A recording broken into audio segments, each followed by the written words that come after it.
owned Mitchell's Auto Supplies in Martinsville, Virginia. That is where I grew up with my family. He and Grandma were my maternal grandparents, and my mother and father lived there, and my brother and sister, Julia and Bob, lived there too. Granddaddy owned Mitchell's Auto Supplies. Now you would think that the reason he owned an auto supply store was that he loved cars and trucks, wouldn't you? Well, no, Granddaddy wasn't remotely interested in cars and trucks. Granddaddy loved food. He loved all kinds of food, and not just eating food. He liked to order magazines so he could look over them and decide what he wanted to order. He liked thinking about food, talking about it, going out to eat, having every type of food imaginable. I remember seeing him open a book one time, and this was pretty much whenever we went out to the house, to his and Grandmama's house. He would say, beanie bits. Well, I've got to order me some of those beanie bits. Well, beanie bits were little tiny things that you ate. He had this whole variety of things that he ordered. Granddaddy liked seafood in particular. He and Grandmama used to go down to Morehead City, North Carolina, because Grandmama's parents used to live there, and they took over the house after they had died. And so they would go down to Morehead City, and down the street from the house, the fishing boats came in, which meant that that was where they had a fish market down there and all kinds of restaurants. Granddaddy would walk down there, go into the fish market. I went in there once. Boy, you could smell that fish market to high heavens. The people in there had on boots because they had to walk around in a little bit of water from the ocean. Granddaddy liked to order seafood when he was there. Granddaddy loved seafood. When he went down to this fish market, he would order shrimp in particular. Now, I'm not just talking about 5 or 10 pounds of shrimp to take home with him and Grandma. I'm talking about 50 or 100 pounds of shrimp, which they would put into storage containers with ice in it and haul them home. And he and Mama and Daddy and Grandmama would pack them up and put them in the freezer. Granddaddy also loved meats, all types of meats. He liked steaks in particular, standing rib roast, lamb, chicken, anything you can imagine. That's probably the reason that he needed those 3 freezers on his porch. Now, I'm not making this up. He had 3 freezers on his porch. Freezer 1 was for seafood. Freezer 2 was for beef, chicken, lamb. Freezer 3 was for anything that would not fit into freezers 1 and 2. And he would get all of these things out and eat them throughout the year. Now, there was something else that Granddaddy loved that didn't require going into the freezer, and that was cheddar cheese. Granddaddy loved the cheddar cheese that he could order from a company named Hoffman and Dudo in upstate New York. He would order a lot of cheese every year for him and Grandmama and for our family, for his best customers, for relatives, for neighbors on the street, friends around Martinsville. One year he ordered, well, let's see, after he put the order together, he could get 1 pound cheeses, 2.5 pound cheeses, 5 pound cheeses. And one year, after he had finished his order, he found that the total came out to 100 pounds. 100 pounds of New York State cheese.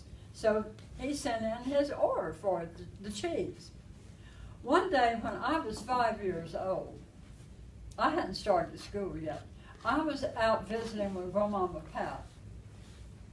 She and her maid Ella, who lived with Grandmama and Granddaddy for 34 years, were at their house, and I went to the front door and just was looking around, and I looked out the window, and I saw this truck pull up to the front. I wonder what that truck is, because it stopped right in front of Grandmama and Granddaddy's house. Two men got out of the truck, opened the truck in the back, and they took down this big, tall box. They lifted it down. It must have been heavy because it took the two of them to lift it down, and they set it on a dolly. And then one of the men pushed the dolly up to the front door. He rang the doorbell, and Ella answered the door. And the man said, I have a delivery here for Mr. Steve Mitchell. Just a minute, said Ella. I'll go get Ms. Mitchell. Now, she's going to need a sign for this. Can she sign for him? Yes, said Ella. Ms. Mitchell? Grandmama came in. She looked at the box and said, Hoffman and Dudo. It's the cheese that Granddaddy, that Steve is sending out for Christmas presents. She signed for the order. The men turned around, went back to their truck, and drove off. They first wheeled it into the den for Grandmama and Ella because Grandmama said, now we have got to take this cheese out, Ella, and put it all into the refrigerator to keep it cold. So after they'd gone, Ella got a knife and cut down the sides of the box. They were going to get out these 1 pound, 2.5 pound, 5 pound cheeses. But when they got that box open, what they found was not a great big stack of cheeses. They found one 100-pound cheese.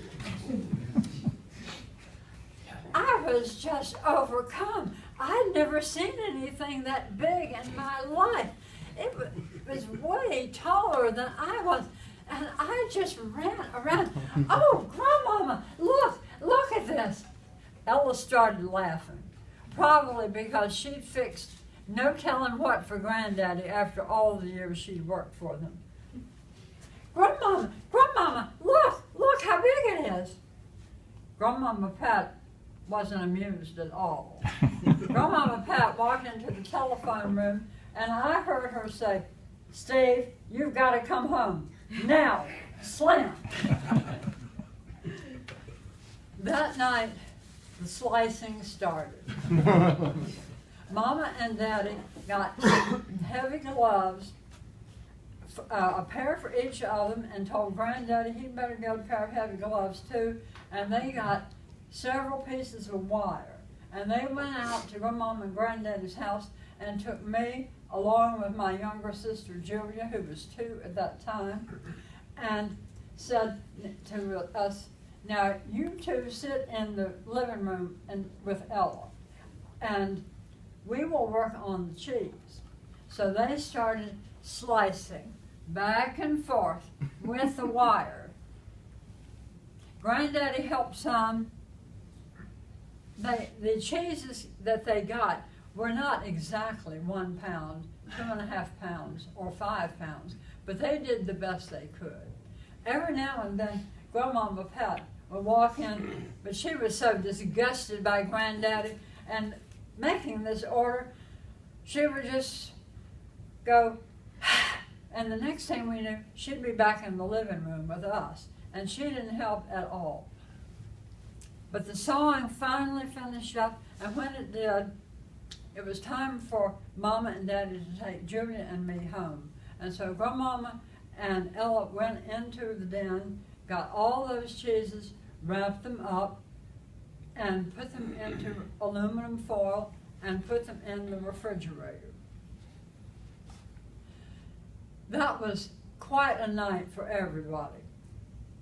Granddaddy could have averted that problem if he had just made his requirements for the cheeses that he wanted clear when he put in his order. He obviously did not do so. The man who received the requirements could have said, "Wow, 100-pound cheese! I better make a phone call." But he didn't do that. The people who were the heroes that night were Mama and Daddy, because they saw that in order to keep from having one spoiled 100-pound cheese in somebody's house, they were going to have to get to work with the gloves and the wire, and they did. What resulted was many good cheeses that went into the refrigerator and that turned out to be the cheeses that were given as Christmas presents to everybody. What also resulted was a very good story that my family has told for many years and that you're listening to right now. In the end, Granddaddy wasn't the one who was the big cheese. He just ordered the big cheese.